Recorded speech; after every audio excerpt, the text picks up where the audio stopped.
Hey, I just released the video on making this jig for my router table. If you haven't seen it yet, I'll have a link in the description. And this is something I've been thinking about building for a while.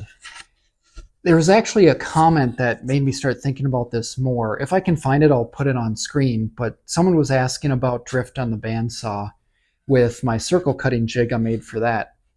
And that's not particularly a concern of mine, but it is possible, and I could see how that could be an issue for some items, some tabletops maybe. You don't really have a nice 90-degree cut in relation to the top or bottom. So I was thinking this could also be really useful in tandem with that.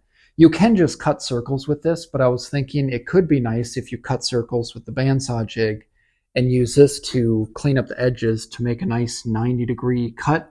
Or if you want to add fancy borders on it without, without needing a bearing on that bit.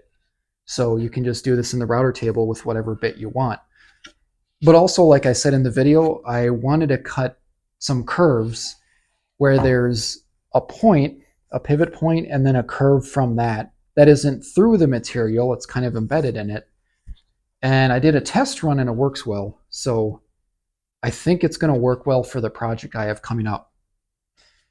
And I think one thing I would change on this is I have all of these over here. I think another row here would be nice because then you get the most versatility in.